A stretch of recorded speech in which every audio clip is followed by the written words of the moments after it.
కోనసీమ జిల్లాలోని గోదావరి రేవుల్లో ఇసుక అక్రమ తవ్వకాలు జోరుగా సాగుతున్నాయి. నిబంధనలకు పాతరేసి రేయింబవళ్లు యంత్రాలతో ఇసుకను తోడేస్తూ వందల లారీలో తరలిస్తున్నారు. జూన్ 1 నుంచి అక్టోబర్ 15 వరకు ఇసుక తవ్వకాలపై నిషేధమున్నా దోపిడీ జోరుగా జరుగుతోంది. గోదావరి గర్భాన్ని ఇసుకాసురులు గుళ్ల చేస్తున్నా అధికార యంత్రాంగం పట్టించుకోవడం లేదని విమర్శలు వినిపిస్తున్నాయి. మండపేట నియోజకవర్గంలో ఇసుక దందాపై ప్రత్యేక కథనం. డాక్టర్ బిఆర్ అంబేద్కర్ కోనసీమ జిల్లా మండపేట నియోజకవర్గం కపిలేశ్వరపురంలో ఇసుకాసురులు రెచ్చిపోతున్నారు.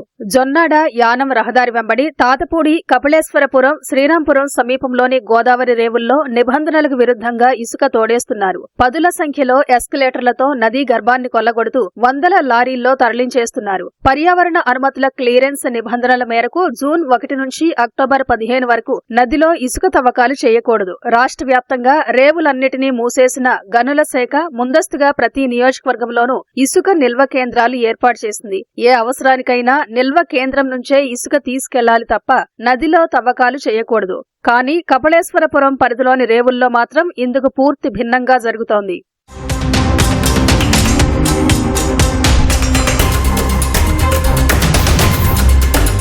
గోదావరి ప్రవాహానికి అడ్డుగా బాటలు నిర్మించి భారీ యంత్రాలతో ఇసుక తవ్వకాలు చేస్తున్నారు. 5 నిమిషాలకు ఓ లారీ చొప్పున ప్రతి రేవు నుంచి ఇసుక తరలిస్తున్నారంటే ఈ దందా ఏ రీతిన సాగుతుందో అర్థం చేసుకోవచ్చు.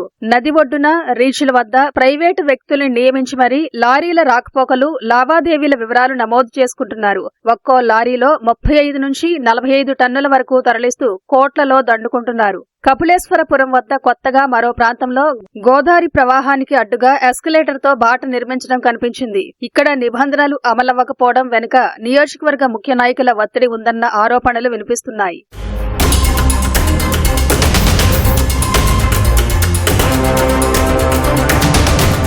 తాతపూడి, కపిలేశ్వరపురం రీచుల్లో మనుషులతో తవ్వకాలు చేపట్టేందుకు మే 31 వరకు మాత్రమే అనుమతి ఉంది. శ్రీరాంపురం రీచ్ కు ఎలాంటి అనుమతులు లేకపోయినా ప్రైవేటు సైన్యం కనుసన్నల్లో ఇసుక దోపిడీ జరుగుతుంది. ఇసుక అక్రమ తవ్వకాలపై ఈటీవీ, ఈనాడు ప్రతినిధులు చిత్రీకరిస్తున్న అంశాన్ని గమనించి దారి పొడవునా తమ మనుషులతో నిఘా పెట్టారు. ఓ మాజీ ప్రజాప్రతినిధి రీచ్ వద్ద ఆగి లారీల రాకపోకలను నిమిషాల వ్యవధిలో నిలిపేశారు. తాతపూడి వద్ద రీచ్లో ఆనవాళ్లు కనిపించకుండా యంత్రాలు, లారీలను మేఘాల మీద తరలించారు.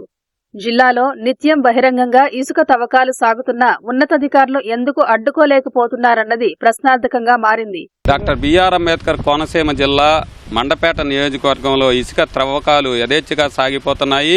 నిబంధనలు గోదావరిలో పాతరేసి భారీ యంత్రాలతో రాత్రి పగలు తవ్వకాలు సాగిస్తున్నారు. రోజుల తరబడి భారీ వాహనాల్లో ఇసుక తోడేసి తరలిస్తున్నా కనీస చర్యలు చేపట్టకపోవడంపై తీవ్ర విమర్శలు తలెత్తుతున్నాయి. కెమెరామెన్ రమేష్తో సాయి కృష్ణ, ఈటీవీ న్యూస్.